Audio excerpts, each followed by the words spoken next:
আমার স্বামী বলেছিল সে নাকি আমার পিছনে খরচ করতে করতে ক্লান্ত, তাই আমি নিজের টাকায় কেনা প্রতিটি জিনিসে আলাদা স্টিকার লাগিয়ে দিতাম। মেঘলা, এই মাস থেকে যার যার খরচ সে নিজেই চালাবে। সত্যি বলতে কি, তোমার জন্য খরচ করতে করতে আমি ক্লান্ত। কথাটা বলেছিল রাশিদ, এমন একটা আত্মবিশ্বাসী ভঙ্গিতে বলেছিল যে এক মুহূর্তের জন্য আমার ওর প্রতি মায়াই লেগেছিল। আমি তখন রান্নাঘরে দাঁড়িয়ে ধনেপাতা কুচি করছিলাম। ছুরির টুপটাপ শব্দ, চুলার ফুটতে থাকা ডালের বুদবুদ আর ফ্রিজে মৃদু গঞ্জন ছাড়া পুরো ঘরে আর কোনো শব্দ ছিল না। আমি চিৎকার করিনি, কাঁদিনি, এমনকি হাতের কাজটাও থামাইনি। শুধু শান্ত গলায় বলেছিলাম, খুব ভালো। রাশেদ অবাক হয়ে আমার দিকে তাকিয়েছিল। মনে হচ্ছিল সে ঝড়ের জন্য প্রস্তুত ছিল, কিন্তু পেল এক অদ্ভুত শান্তি। খুব ভালো মানে? মানে খুব ভালো। আলাদা খরচে ব্যাপারটা আধুনিক ও ন্যায্য। সব কিছু পরিষ্কার থাকবে। কাল থেকেই শুরু করি। রাশেদের মুখ কয়েক সেকেন্ডের জন্য হা হয়ে রইল। আমার স্বামী ঢাকার একটি নামী রিয়েল এস্টেট কোম্পানিতে সিভিল ইঞ্জিনিয়ারিং হিসেবে কাজ করত। ভালো বেতন পেত, খুবই ভালো। কিন্তু বহু বছর ধরে সে এমনভাবে চলছিল যেন বাসার বিদ্যুৎ বিল, গ্যাস বিল, ইন্টারনেট, বাজার সদাই, ওষুধপত্র সবকিছু নিজে নিজেই পরিশোধ হয়ে যায়। অন্যদিকে আমি ছিলাম একটি বড় শিল্প প্রতিষ্ঠানের লজিস্টিক বিভাগের ম্যানেজার। আমার বেতন তার চেয়েও বেশি ছিল, কাজের চাপও বেশি ছিল। তারপরও প্রতি শুক্রবার আমি তার পুরো পরিবারের জন্য রান্না করতাম। এমনভাবে করতাম যেন আমার বাসা কোনো পারিবারিক ভোজের আয়োজন কেন্দ্র। শুরুর দিকে আমার ভালো লাগতো। মা ছোটবেলা থেকে বলতেন, রান্না হচ্ছে মানুষের হৃদয় ছুঁয়ে যাওয়ার সবচেয়ে নীরব উপায়। আমিও বিশ্বাস করতাম। তাই বিরিয়ানি, কাচ্চি, গরুর মাংস, পোলাও, ভর্তা, পায়েস, জর্দা, কাবাব, যত কিছু ভালো রান্না আছে মন খুলে করতাম। সমস্যা রান্না ছিল না, সমস্যা ছিল রাশেদের মা, শাহিদা বেগম। প্রতি শুক্রবার তিনি বাসায় আসতেন, হাতে কয়েকটা খালি ডাব্বা আর মুখ ভর্তি মন্তব্য। মেঘলা, আজকের ভাতটা একটু বেশি নরম হয়ে গেছে। মাংস ভালো হয়েছে, তবে আরেকটু মশলা দিলে জমতো। তোমার তো ভালোই বেতন, একটু ভালো মানের গরুর মাংস আনতে পারতে না? তারপর খাওয়া শেষ হতেই তিনি আমার ফ্রিজের খাবার ডাব্বায় ভরে নিয়ে যেতেন। কখনো ছোট ছেলে সোহেলের জন্য, কখনো সোহেলের স্ত্রী নীলা আর তাদের বাচ্চার জন্য। মনে হতো যেন আমি জন্মেছি পুরো পরিবারকে খাওয়ানোর জন্য। কেউ কোনোদিন জিজ্ঞেস করেনি খাবারের খরচ কত। কেউ একটা পাতিলও ধুয়ে দেয়নি। আর ধন্যবাদ বললেও তার শেষে কোনো না কোনো সমালোচনা থাকতই। সেই মাসে হঠাৎ একদিন কৌতূহলবশত আমি আমার হিসাবের ফাইল খুললাম।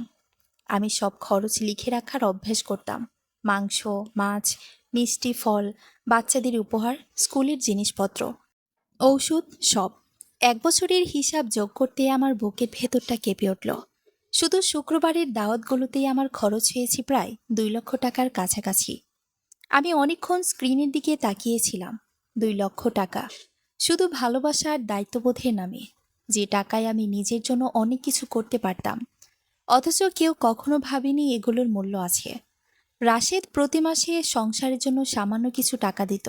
বাকি টাকা যেত নতুন মোবাইল, দামি গ্যাজেট, বন্ধুদের আড্ডা, ঘুরতে যাওয়ার মায়ের বিভিন্ন খরচে। এরও কিছুদিন আগে একটা ঘটনা আমাকে নতুন করে ভাবিয়েছিল। রাশিদ একদিন বাসায় ফিরল নতুন একটি গেমিং কনসোল নিয়ে। বলল, কাজের চাপ কমানোর জন্য কিনলাম। সেদিন আমি বিদ্যুৎ বিল, বাজার আর তার ভাতিজার স্কুলের ব্যাগের টাকা দিয়ে দিয়েছিলাম। কারণ শাহিদা বেগম বলেছিলেন বেচারা পুরনো ব্যাগ নিয়ে স্কুলে যেতে লজ্জা পায়। আমি যখন রাশেদকে সংসারের খরচে একটু বেশি সাহায্য করতে বললাম, তখন সে এমনভাবে দীর্ঘশ্বাস ফেলল যেন আমি তার শেষ সম্বলটুকু কেড়ে নিচ্ছি। তারপর বলল, মেঘলা, তুমি সবসময় টাকার কথাই বলো। আমি কিছু বলিনি, কিন্তু কথাটা মনে গেঁথে গিয়েছিল। আসলে এই আলাদা হিসাবের ধারণাটা পুরোপুরি তার নিজের ছিল না। কয়েক সপ্তাহ ধরে সে তার এক সহকর্মীর কথা বলছিল, নাম নাইম, ডিভোর্স একজন মানুষ, যার মুখে সবসময় একটাই কথা, মেয়েরা পুরুষের টাকায় চলে। অন্যদিকে শাহিদা বেগমও একদিন খাওয়ার টেবিলে বলেছিলেন, এখনকার আধুনিক সংসারে আলাদা হিসাবই ভালো, কেউ কারো বোঝা হয় না। সেদিনই আমি সব বুঝেছিলাম। ওরা মনে করত আমি রাশেদের টাকায় বেঁচে আছি। আমার রান্না, আমার শ্রম, আমার কেনাকাটা, আমার উপার্জন সব যেন অদৃশ্য। সেই রাতে আমি সিদ্ধান্ত নিয়েছিলাম পরীক্ষাটা শুরু হবে। পরদিন সকালে আমি শুধু নিজের জন্য নাস্তা বানালাম, ডিম, টোস্ট, ফল আর 1 কাপ ধোয়া ওঠা চা। আরাম করে বসে খাচ্ছিলাম। ঠিক তখনই ঘুম চোখে নিচে নামলো রাশেদ। আমার চা কোথায়? নিজে বানিয়ে নাও। আমি শান্তভাবে বললাম, আলাদা খরচ, মনে আছে তো? সে ফ্রিজ করলো, তারপর স্থির হয়ে গেল। ফ্রিজের ভেতর প্রায় প্রতিটি জিনিসের রঙিন স্টিকার লাগানো, দুধ, ডিম, মাখন, ফল, জুস, চা, কফি সবকিছু। রাশেদ হতভম্ব হয়ে তাকিয়ে রইল। মেঘলা, হুম, তুমি সত্যি সবকিছুতে স্টিকার লাগিয়েছো? অবশ্যই। যে জিনিস আমি কিনেছি সেটা আমার, যে কিনবে সে খাবে। আমি ভাবিনি তুমি ব্যাপারটা এত সিরিয়াসলি নেবে। আমি সবসময় তোমার কথাকে গুরুত্ব দিই। আমি অফিসে চলে গেলাম, আর সে রান্নাঘরে দাঁড়িয়ে রইল। কি খাবে, কি করবে সেটা বুঝে উঠতে না পেরে। লিফটে নামতে নামতে আমার মুখে একটা ছোট্ট হাসি ফুটেছিল। সেটা আনন্দের হাসি ছিল না, প্রতিশোধেরও না। সেটা ছিল স্পষ্টতার হাসি। যদি রাশেদ সত্যি সংসারকে 2 ভাগ করতে চায়, তাহলে সে খুব শীঘ্রই বুঝবে এই সংসারের দেয়ালগুলো আসলে কতটা ভার আমি একা বহন করে এসেছি। কিন্তু পরের শুক্রবার যা ঘটল, তার জন্য কেউ প্রস্তুত ছিল না। দুপুর গড়াতে শাহিদা বেগম এলেন, তার সঙ্গে সোহেল, নীলা, তাদের সন্তানরা, আর আগের মতোই কয়েকটা খালি ডাব্বা। সবাই ধরে নিয়েছিল আজও আগের মতো বিশাল আয়োজন হবে। কিন্তু এবার রান্নাঘর ছিল একদম পরিষ্কার, চুলা নিভে ছিল, কোনো হাঁড়িতে কিছু চাপানো ছিল না। আর আমি ড্রয়িং রুমে বসে শান্তভাবে 1 গ্লাস শরবত খাচ্ছিলাম। শাহিদা বেগম চারপাশে তাকিয়ে অবাক হয়ে বললেন, কি ব্যাপার, রান্না করনি এখনো? আমি ধীর গলায় বললাম, কোন রান্না? তিনি হেসে বললেন, আরে, শুক্রবারে দাওয়াতের রান্না। আমি মাথা নাড়লাম। ওটা তখন ছিল যখন পুরো খরচ তার দায়িত্ব আমি একা নিতাম। ঠিক তখনই রাশেদ ঘর থেকে বেরিয়ে এলো। তার মুখে স্পষ্ট অস্বস্তি। কয়েক মুহূর্ত ইতস্ত করে সে আমার দিকে তাকিয়ে বলল, মেঘলা, সত্যি কি তুমি আজ কিছু রান্না করনি? সোফায় বসে থাকা অবস্থাতেই আমি রাশেদের দিকে তাকালাম। হাতে 1 গ্লাস শরবত, পা দুটো আরাম করে গুটিয়ে বসেছিলাম। আমার এই শান্ত চেহারাটা যেন ওদের কাছে সবচেয়ে বড় অপমান হয়ে দাঁড়িয়েছিল। করেছি তো, শান্ত স্বরে বললাম, কিছু হিসাব করেছি। শাহিদা বেগম বুকে চেপে ধরা খালি ডাব্বাগুলো আরো শক্ত করে আঁকড়ে ধরলেন। হিসাব? মেঘলা, এখন আর আবার অফিসের হিসাব নিকাশ শুরু করো না। আজ শুক্রবার, বাচ্চাগুলো ক্ষুধার্ত। সোহেল রান্নাঘরের দিকে তাকিয়ে বলল, একটু ভাত রান্না হয়নি? তার পাশে দাঁড়ানো নীলা কনুই দিয়ে তাকে আলতো করে ধাক্কা দিল। 3টা শিশু ডাইনিং টেবিলের পাশে দাঁড়িয়ে বিভ্রান্ত চোখে চারপাশে দেখছিল। ওদের প্রতি আমার কোনোদিন রাগ ছিল না, আজও নেই। কিন্তু ওরা আমার সন্তানও নয়। তারপরও বছরের পর বছর আমি এমনভাবে দায়িত্ব পালন করেছি যেন ওদের সবকিছুর দায় আমারই। আমি ধীরে ধীরে উঠে দাঁড়ালাম। আজ কোনো ফ্রি পারিবারিক ভোজ নেই। ফ্রি শব্দটা যেন ঘরের ভেতর একটা চরের মতো আছড়ে পড়ল। শাহিদা বেগম হতভম্ব হয়ে বললেন, ফ্রি? তুমি আমাদের এমন মনে করো? ভিখারি? না। আমি মাথা নাড়লাম। আমি শুধু এমন কিছু মানুষকে দেখছি যারা বছর পর বছর খেয়েছে, নিয়ে গেছে, চেয়েছে, ব্যবহার করেছে, কিন্তু কোনোদিন জিজ্ঞেস করেনি এসবের টাকা কে দেয়। রাশিদের মুখ লাল হয়ে উঠল। মেঘলা, সবার সামনে এইসব করো না। আমি সরাসরি তার চোখে তাকালাম। তুমি তো আমার সামনেই বলেছিলে আমার পেছনে খরচ করতে করতে ক্লান্ত। তাই ভাবলাম সবাই জানো ঠিক কি কি খরচ তুমি করেছ। আমি ডাইনিং টেবিলের দিকে এগিয়ে গেলাম। সেখানে আগে থেকে রাখা ছিল একটা গোলাপি ফাইল, মোটা একটা ফাইল, ভর্তি কাগজপত্র। প্রতিটা পাতায় তারিখ, টাকার অঙ্ক, রসিদ, প্রমাণ। কিছুই বানিয়ে বলার দরকার ছিল না। আমার পেশা আমাকে একটা জিনিস শিখিয়েছে, প্রমাণের সামনে আবেগ খুব বেশি সময় টেকে না। আমি প্রথম কাগজটা টেবিলে রাখলাম। মাসের সংসারের গড় বাজার খরচ 18,400 টাকা। পরিশোধ করেছি আমি। দ্বিতীয় কাগজ, বিদ্যুৎ বিল, গ্যাস বিল, ইন্টারনেট, মেইনটেনেন্স সব আমি দিয়েছি। তৃতীয় কাগজ, আম্মার ওষুধের খরচও আমি দিয়েছি। শাহিদা বেগম বিস্ময়ে চোখ পিটপিট করলেন। ওগুলো তো রাশেদ তোমাকে দিতে বলেছিল, ঠিকই, কিন্তু বলেছিল সে, টাকা দিয়েছি আমি। দুটো বিষয় এক নয়। সোহেল পরিবেশটা হালকা করার চেষ্টা করলো। আরে ভাবি, এখন কি আমাদের খাওয়া দাওয়ারও হিসাব নেবেন নাকি? আমি আরেকটা ফাইল বের করলাম। প্রতিটা লোকমার না, শুধু বার্ষিক হিসাব। নীলা কাগজের দিকে তাকিয়ে হঠাৎ থমকে গেল। 1,80,000 টাকা। আমি শান্ত গলায় বললাম, শুধু শুক্রবারের দাওয়াতের খরচ। এর মধ্যে জন্মদিন, স্কুলের জিনিস, খেলনা, উপহার, অতিরিক্ত বাজার কিংবা ধার দেওয়া টাকা নেই। শাহিদা বেগম তাচ্ছিলের হাসি দিলেন। তাই নাকি? এখন কি পুরো পরিবারকেই বিল ধরাবে? না, আমি বললাম, শুধু বলবো ধন্যবাদ পাওয়ার কথা ছিল, সেটা যেহেতু পাইনি, এখন থেকে যার যার খরচ সে নিজেই বহন করবে। রাশেদ এগিয়ে এসে নিচু গলায় বলল, যথেষ্ট হয়েছে। না, আমি তার দিকে তাকালাম। এখনই শুরু হয়েছে। আমি ফ্রিজ খুললাম। গোলাপি স্টিকারগুলো এখনো জায়গা মতো লেগে আছে, বরং আগের চেয়ে আরও বেশি। দুধের গায়ে মেঘলা, পানির গায়ে মেঘলা, মাংসের প্যাকেটে মেঘলা, পাউরুটিতে মেঘলা, চায়ের জারে মেঘলা, এমনকি পানির বোতলেও। শাহিদা বেগম বুকের ওপর হাত রাখলেন। কি লজ্জার ব্যাপার! আমি ধীরে উত্তর দিলাম, আসল লজ্জা হলো যে মানুষটা সব কিছুর দাম দেয় তাকেই পরগাছা বলা হয়। হঠাৎ রাশিদ আমার হাত চেপে ধরল, জোরে নয়, তবু যথেষ্ট। আমি সঙ্গে সঙ্গে হাত সরিয়ে নিলাম। আমাকে চুপ করানোর জন্য আর কখনো হাত দেবে না। ড্রয়িং রুম নিস্তব্ধ হয়ে গেল, এমনকি বাচ্চাগুলোর কথাও থেমে গেল। আর বহু বছরের মধ্যে প্রথমবার নীলা নিজের সঙ্গে আনা চিপসের প্যাকেট খুলে নিজের সন্তানদের খাওয়াতে শুরু করল।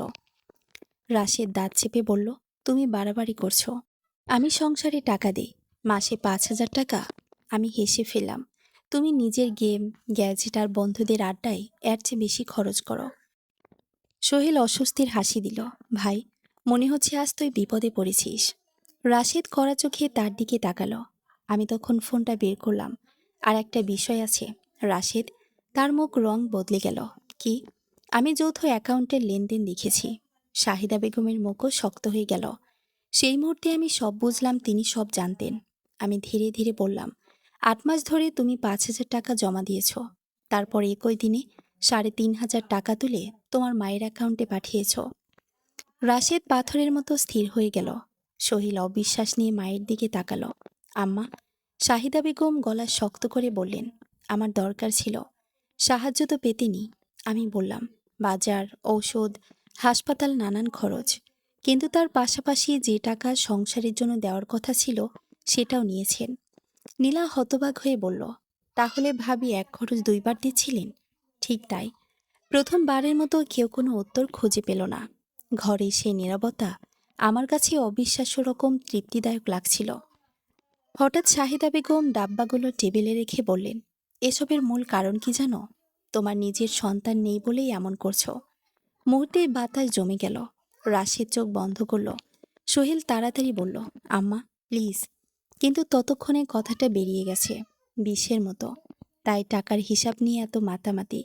যাদের সন্তান থাকে তারা পরিবারের জন্য সবকিছু ভাগাভাগি করতে শিখে। কথাটা আমাকে আঘাত করল গভীরভাবে। দুটি হারানো সন্তান, দীর্ঘ চিকিৎসা, অগণিত অপমানজনক প্রশ্ন, সবকিছু এক মুহূর্তে ফিরে এলো। আমি গভীর শ্বাস নিলাম। আমার সন্তান নেই বলে আমি কারো এটিএম মেশিন হয়ে যায় না। শাহিদা বেগম কিছু বলতে যাচ্ছিলেন, আমি হাত তুলে থামিয়ে দিলাম। আর সন্তান জন্ম দিয়েছেন বলেই আপনি ভুলের ঊর্ধ্বে নন। রাশিদ এক পা এগিয়ে এলো। আমার মায়ের কাছে ক্ষমা চাও। আমি অনেকক্ষণ তার দিকে তাকিয়ে রইলাম। তারপর হঠাৎ সবকিছু পরিষ্কার হয়ে গেল। সে বিভ্রান্ত ছিল না। সে অনেক আগেই সিদ্ধান্ত নিয়ে ফেলেছে। আর সেই সিদ্ধান্তে আমি ছিলাম না। উনি আমার মা। রাশেদ বলল। আমি ধীরে মাথা নাড়লাম। এবার আমি তোমার স্ত্রী, সেই স্ত্রী যার উপর খরচ করতে করতে তুমি নাকি ক্লান্ত হয়ে গেছো। আমি করিডোরের দিকে হাঁটলাম।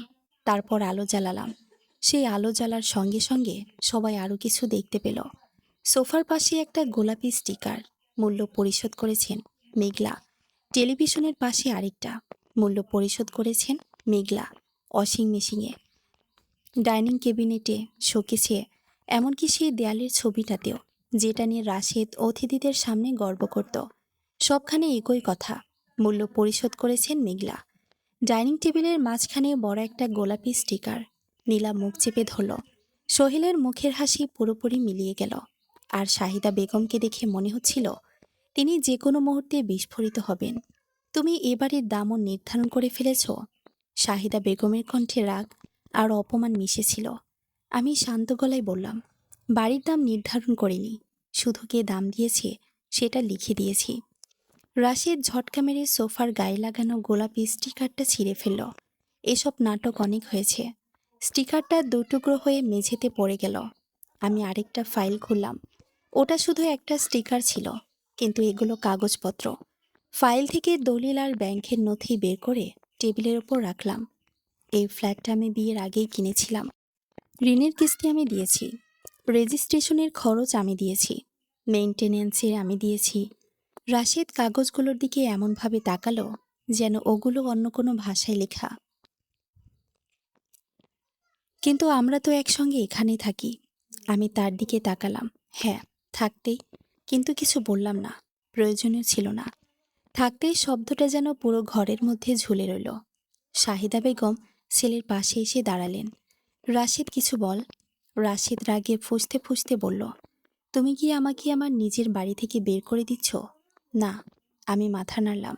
আমি শুধু তোমার নীতিতে চলছি। যার টাকা তার জিনিস। সোহেল হাত তুলে পরিস্থিতি সামলানোর চেষ্টা করলো। আচ্ছা আচ্ছা, এত দূর যাওয়ার কি দরকার? ভাবি, তুমি তো জানো আমার কথা একটু শক্ত, কিন্তু উনি তোমাকে ভালোবাসেন। আমার মুখে একটা ক্লান্ত হাসি ফুটে উঠল। সোহেল, তোমার মা আজও খালি ডাব্বা নিয়ে এসেছেন, সেই খাবার নিয়ে যাওয়ার জন্য, যার টাকা আমি দিতাম। রান্না আমি করতাম, প্যাকেটও আমি করতাম। এটাকে ভালোবাসা বলে না, এটাকে অভ্যাসগত সুযোগ নেওয়া বলে। নীলা দ্রুত মুখ নিচু করে ফেলল। রাশেদ হঠাৎ টেবিলে হাত চাপড়ে উঠল। আমার পরিবারকে অপমান করার অধিকার তোমার নেই। আমি তার চোখের দিকে তাকিয়ে বললাম, আর তোমার কি অধিকার ছিল আমাকে সবার সামনে এমন একজন মানুষ হিসেবে দেখানোর, যে নাকি তোমার টাকায় চলে? ওটা একটা কথা ছিল না। আমি মাথা নাড়লাম। ওটা তোমার চিন্তা ধারণা ছিল। আবার নীরবতা নেমে এলো। বাইরে শিশুদের খেলার শব্দ ভেসে আসছিল। দূরে কোনো গাড়ির হর্ন। পুরো শহর স্বাভাবিকভাবেই চলছিল। শুধু আমার ড্রয়িং রুমটা যেন বহু বছরের জমি থাকা হিসাবের আদালত হয়ে উঠেছিল। আমি এই শহরটাকে ভালোবাসতাম। এর ব্যস্ত রাস্তা, শীতের বিকেল, চায়ের দোকানের আড্ডা, রাতের আলো। কিন্তু নিজের ঘরের অতিথির মতো বেঁচে থাকতে আর ভালো লাগছিল না। শাহিদা বেগম হঠাৎ ব্যাগটা তুলে নিলেন। আমরা চলে যাচ্ছি। যেখানে পরিবারকে এভাবে অপমান করা হয়, সেখানে আমি 1 মিনিট থাকবো না। 1 মিনিট? আমি বললাম। তিনি বিরক্ত মুখে তাকালেন। আবার কি? আমি একটা কাগজ বাড়িয়ে দিলাম। আপনার হিসাব। সোহেল প্রায় লাফিয়ে উঠল। হিসাব? যেসব টাকা আপনারা আমার কাছ থেকে ধার নিয়েছেন তার তালিকা। খাবারের খরচ নেই, উপহারের খরচ নেই, শুধু ধার নেওয়া টাকার হিসাব। নীলা শাহিদা বেগমের আগে কাগজটা হাতে নিল। পড়তে পড়তে তার মুখের রং বদলে গেল। আম্মা, এখানে তো তোমার অ্যাকাউন্টে টাকা পাঠানোই হিসাব আছে। শাহিদা বেগম দ্রুত বললেন, ওগুলো বাচ্চাদের জন্য ছিল। নীলা হতবম্ব। আপনি তো বলেছিলেন টাকা রাশিদ ভাই দিয়েছে। আমি ধীরে বললাম, টাকাগুলো আমার অ্যাকাউন্ট থেকে গিয়েছিল। নীলা প্রথমবার আমার দিকে তাকালো, সত্যিকারের বিষয় নিয়ে। আমি জানতাম না। আমি জানি। আমি শান্তভাবে বললাম, এবং সত্যি জানতাম। নীলা হয়তো স্বচ্ছন্দে ছিল, হয়তো উদাসীনও ছিল, কিন্তু সে কুটিল ছিল না। কুটিলতার গন্ধ আলাদা। সেই গন্ধ আমি বহু বছর ধরে চিনি এসেছি। সোহেল কাগজটা টেনে নিল।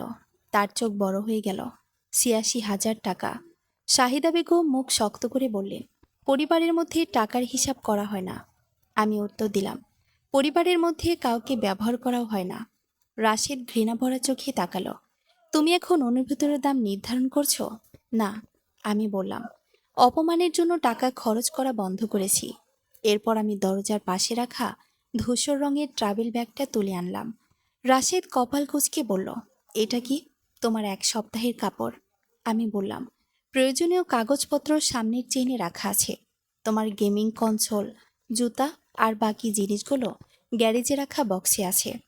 রাশেদ বিস্ফোরিত হয়ে উঠল। তুমি পাগল হয়ে গেছো? না।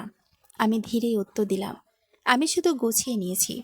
শাহিদা বেগম চিৎকার করে উঠলেন, বিষয়টা এখানে শেষ হবে না। ঠিকই বলেছেন। আমি শান্তভাবে বললাম, কাল আমি তালাও বদলে ফেলব। রাশেদ এগিয়ে এলো, এত কাছে যে তার চোখের রাগ স্পষ্ট দেখতে পাচ্ছিলাম। তোমার কোনো অধিকার নেই। আমি ফোনটা তুলে ধরলাম। আমার আইনজীবী ভিন্ন কথা বলছেন। সে থমকে গেল, কারণ কিছু মানুষ কষ্ট দিতে ভয় পায় না। কিন্তু প্রমাণকে ভয় পায়। আমি ফোনের মেসেজটা দেখালাম। মেঘলা, খসড়া প্রস্তুত। সাক্ষী ছাড়া কোনো আলোচনা করবে না। রাশেদ নামটা পরে ফেলল। মেহরিন ইসলাম, তোমার বিশ্ববিদ্যালয়ের বন্ধু? হ্যাঁ, আমি বললাম। এখন সে পারিবারিক আইনের আইনজীবী। শাহিদা বেগম ছেলের হাত টেনে ধরলেন। চলো, ওকে ওর স্টিকারগুলোর সঙ্গে একা থাকতে দে। রাশেদ ব্যাগটা তুলে নিল। দরজার কাছে গিয়ে একবার ফিরে তাকালো। তোমার রাগ কমে গেলে আমাকে ফোন দিও। আমি কিছুক্ষণ তার দিকে তাকিয়ে রইলাম। মনে পড়ল সে রাশিদের কথা, যে রাত জেগে আমার জন্য চা বানাতো, অফিস থেকে ফিরতে দেরি হলে অপেক্ষা করত, হাসপাতালের কঠিন রাতগুলোতে আমার হাত ধরে বসে থাকতো, আমার সঙ্গে কাঁদতো। সেই মানুষটা একদিন সত্যিই ছিল, কিন্তু ধীরে ধীরে হারিয়ে গেছে। আমি বিদলি ছিলাম, রান্না করছিলাম, সব কিছুই সামলাচ্ছিলাম, আর সে শিখে ফেলেছিল আমার ত্যাগকে স্বাভাবিক বলে ধরে নিতে। আমি ধীরে বললাম, এটা রাগ না রাশেদ। একটু থেমে যোগ করলাম, এটা চূড়ান্ত হিসাব। দরজাটা বন্ধ করে দিলাম, জোরে নয়, নাটকীয়ভাবেও নয়, শুধু বন্ধ করে দিলাম, যেভাবে একটা শেষ হয়ে যাওয়া অধ্যায় বন্ধ করা হয়। পুরো বাড়ি নিস্তব্ধ হয়ে গেল। আমি ডাইনিং টেবিলে বসে রইলাম, চারপাশে গোলাপি স্টিকার, কিন্তু বহু বছরের মধ্যে প্রথমবার চুলায় কোনো বড় হাঁড়ি নেই, ভাতের চিন্তা নেই, মিষ্টি বানানোর তাড়া নেই, থালা সাজানোর ব্যস্ততা নেই। কেউ টিস্যু চাইছে না, কেউ লবণ কম হয়েছে বলে অভিযোগ করছে না, শুধু আমি আর একটুখানি ক্ষুধা। আমি নিজের জন্য একটা সাধারণ চিজ স্যান্ডউইচ বানালাম, নিজের কেনা পাউরুটি দিয়ে, নিজের কেনা চিজ দিয়ে, নিজের রান্নাঘরে। অদ্ভুতভাবে সেটার স্বাদ ছিল বিজয়ের মতো। পরদিন রাশেদ ফোন করেনি। ফোন করেছিলেন শাহিদা বেগম, একবার নয়, 16 বার। তারপর সোহেল, তারপর নীলা। বিকেল পর্যন্ত আমি কোনো ফোন ধরিনি। শেষ পর্যন্ত নীলার কলটা রিসিভ করলাম। ওর গলা নিচু, ক্লান্ত। ভাবি, আমি দুঃখিত। আমি সব হিসাব দেখেছি, সত্যি জানতাম না। আমি চুপ করে রইলাম। সে আবার বলল, আমি আর সোহেল টাকাগুলো শোধ করব, একসঙ্গে না পারলেও ধীরে ধীরে করব। জানালার বাইরে তাকিয়ে আমি ধীরে বললাম, ধন্যবাদ। কিছুক্ষণ নীরব থাকার পর নীলা বলল, বাচ্চাগুলো তোমার খোঁজ করছে। বুকের ভেতর হালকা একটা ব্যথা উঠল। আমি ওদের ভালোবাসতাম, খুব ভালোবাসতাম, কিন্তু ভালোবাসা কিনে নেওয়ার জন্য আর বাজারের ব্যাগ ব্যবহার করতে চাইনি। বুঝতে পারছি। নীলা বলল, এটাই ছিল সেই পরিবারের কাছ থেকে পাওয়া প্রথম পরিণত ক্ষমা প্রার্থনা। সব ক্ষত সারিয়ে তোলার জন্য যথেষ্ট ছিল না, তবু বহুদিনের কাদামাটির মধ্যে একটা পরিষ্কার পাথরের মতো ছিল। 3 দিন পর 3 দিন পর রাশেদ আবার এলো। চোখের নিচে কালি, চুল এলোমেলো, শার্ট কুঁচকে আছে, হাতে একটা পাউরুটির প্যাকেট। দরজার সামনে দাঁড়িয়ে অস্বস্তি নিয়ে বলল, পাউরুটি কিনেছি। কথাটা শুনে আমার বুকের ভেতর কিছু একটা নড়ে উঠেছিল, খুব সামান্য, তবু উঠেছিল। আমি শুধু বললাম, ভালো। রাশেদ কিছুক্ষণ চুপ থেকে বলল, একটু কথা বলতে পারি? আমি ওকে ভেতরে আসতে দিলাম, কিন্তু দরজাটা বন্ধ করলাম না। রাশেদের চোখ ঘুরে ঘুরে ঘরের দিকে তাকালো। সব গোলাপি স্টিকার আর আগের মতো নেই, অনেকগুলো খুলে ফেলেছি। অনুশোচনা থেকে নয়, তাদের কাজ শেষ হয়ে গিয়েছিল বলেই। রাশেদ নিচু গলায় বলল, আম্মা অনেক ভুল করেছে। হ্যাঁ, আমিও করেছি। হ্যাঁ। সে অপেক্ষা করছিল হয়তো আমি কথাটা নরম করব। আমি করিনি। রাশেদ দীর্ঘশ্বাস ফেলল। আমি জানতামই না তুমি এত কিছু একা সামলাচ্ছ। আমি শান্তভাবে বললাম, তুমি জানতে চাওনি। সে মাথা নিচু করে ফেলল। অনেকক্ষণ পর বলল, অফিসে সবসময় একটা কথা শুনতাম, পুরুষকে নাকি সংসারের কর্তা হতে হবে, স্ত্রী যেন কখনো তার চেয়ে বড় না হয়ে যায়। নাইম সবসময় বলতো, স্ত্রীর আয় বেশি হলে সে স্বামীকে আর সম্মান করে না। আমি তার দিকে তাকালাম। তাই বলে আমাকে অদৃশ্য করে দিলে তোমার সম্মান ফিরে আসতো? রাশিদ উত্তর দিতে পারল না। কিছুক্ষণ পর বলল, আমি এইভাবে ভাবিনি, এটাই তো সমস্যা। টেবিলের উপর পাউরুটির প্যাকেটটা রেখে সে বলল, আমি সব ঠিক করতে চাই। আমি চুপচাপ দাঁড়িয়ে রইলাম। তারপর বললাম, তাহলে গত 1 বছরের প্রকৃত সংসার খরচের অর্ধেক ফেরত দাও। রাশিদ অবাক হয়ে তাকালো। সব? তুমি তো বলেছিলে যার যার খরচ সে নিজে বহন করবে। সে কিছু বলতে গিয়েও থেমে গেল। আমি আরও বললাম, আর প্রয়োজনে কাউন্সিলিং করতে হবে, পারিবারিক সীমারেখা মানতে হবে। তোমার মার কখনো নিমন্ত্রণ ছাড়াই বাড়িতে ঢুকবেন না। শুক্রবারে পারিবারিক ভোজও আপাতত বন্ধ থাকবে। কোনো খালি ডাব্বা নয়, কোনো অপমান নয়, কোনো অজুহাত নয়। রাশিদ যেন প্রতিটি শর্তের সঙ্গে একটু একটু করে বাস্তবতায় ফিরে আসছিল। অবশেষে সে জিজ্ঞেস করল, আমাদের কি হবে? এই প্রশ্নটাই আমাকে সবচেয়ে বেশি কষ্ট দিল, কারণ আমরা শব্দটার ভেতর এখনো অনেক স্মৃতি ছিল, অনেক ভালোবাসাও ছিল, কিন্তু অনেক ঋণও ছিল। আমি ধীরে ধীরে বললাম, জানি না এখনো আমাদের বলে কিছু আছে কিনা। রাশিদের চোখ ভিজে উঠল। আমি তোমাকে ভালোবাসি। আমার বুকটা মোচড় দিয়ে উঠল। তবু বললাম, আমি তোমাকে ভালোবেসেছিলাম যখন তুমি আমাকে সবকিছুর মধ্যে একা ফেলে রেখে গিয়েছিলে। সে মুখে হাত চাপা দিল।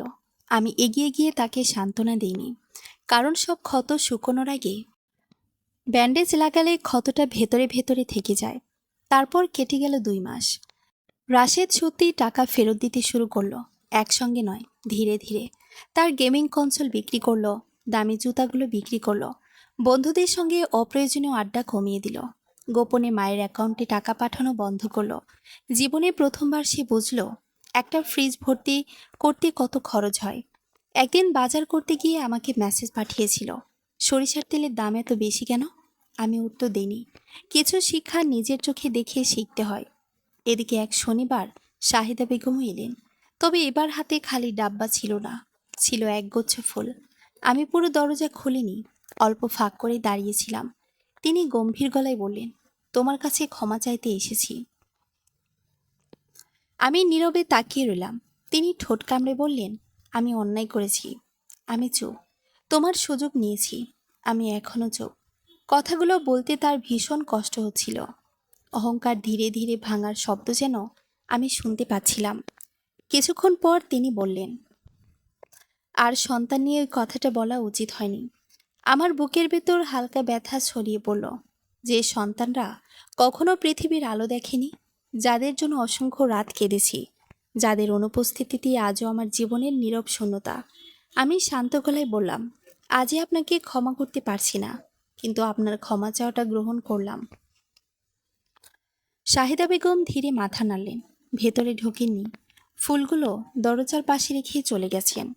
সেদিন রাতে রাশেদ ফোন করলো, কিছু জিনিস নেওয়ার জন্য আসতে চাইল। আমি অনুমতি দিলাম। ঘরে ঢুকে এসে ফুলগুলো দেখতে পেল। আম্মা এসেছিল? হ্যাঁ। তুমি কি তাকে ক্ষমা করে দিয়েছ? না। রাশেদ মাথা নাড়ল। ঠিক আছে, খুব ছোট একটা উত্তর, কিন্তু বহু বছরের মধ্যে এটাই ছিল সবচেয়ে পরিণত উত্তর।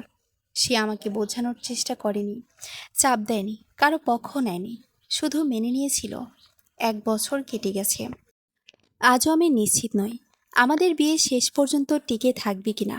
আমি আর রাশেদ এখনো আলাদা থাকি, তবে মাঝে মধ্যে দেখা হয়। কখনো কোনো নিরিবিলি রেস্টুরেন্টে, কখনো বিকেলে চায়ের টেবিলে। মনে হয় যেন আমরা দুজন নতুন করে একে অপরকে চিনছি। একটা দীর্ঘ আগুনের পর বেঁচে যাওয়া 2 মানুষের মতো। এখন সে নিজের চায়ের বিল নিজে দেয়, আমি নিজেরটা দিই। শাস্তি হিসেবে নয়, স্বচ্ছতার জন্য। কিছু কিছু রবিবার সে রান্নাও করে, ভয়াবহ খারাপ রান্না। একদিন কাচ্চি রান্না করেছিল, এত লবণ হয়েছিল যে দুজনে হাসতে হাসতে কেঁদে ফেলেছিলাম। আমি মজা করে বলেছিলাম, আরেকটু ঠিকঠাক হলে ভালো হতো। রাশেদ সঙ্গে সঙ্গে ভয় পাওয়ার ভান করেছিল। প্লিজ, আম্মাকে ডাকো না। আমরা দুজনেই হেসে উঠেছিলাম। ওটা সম্পূর্ণ ক্ষমা ছিল না, কিন্তু একটা নতুন বাতাস ছিল, একটা নতুন শুরু। আজ আমার ফ্রিজে কোনো গোলাপি স্টিকার নেই, প্রয়োজনও নেই, কারণ এই বাড়ির প্রতিটা জিনিসের নিজস্ব স্মৃতি আছে। সোফা জানে কে তার দাম দিয়েছিল, রান্নার হাঁড়ি জানে কে তাকে বছরের পর বছর ধুয়েছে, ডাইনিং টেবিল জানে একদিন সেখানে একা বসে একটা মেয়ে নিজের সম্মান ফিরিয়ে এনেছিল। আর আমিও জানি এখন আমি আর বাধ্য হয়ে রান্না করি না। যখন কাচ্চি রান্না করি, ইচ্ছা থেকেই করি। যখন পাউরুটি কিনি, নিজের জন্য কিনি। যখন কাউকে খেতে ডাকি, সে খালি ডাব্বা নিয়ে আসে না, আগে নিয়ে আসে একটা শব্দ, ধন্যবাদ। এত বছর ধরে আমি আসলে এই ছোট্ট শব্দটাই চেয়েছিলাম। আর যদি কোনোদিন রাশেদ আবার এই বাড়িতে স্বামী হিসেবে ফিরে আসে, তাহলে তাকে একটা বিষয় বুঝিয়ে ফিরতে হবে। আমি কখনো তার টাকার প্রয়োজন অনুভব করিনি। আমি শুধু চেয়েছিলাম সে যেন এমনভাবে বাঁচা বন্ধ করে, যেন তার জন্য সবকিছু করে যাওয়াই আমার একমাত্র নিয়তি। সমাপ্ত।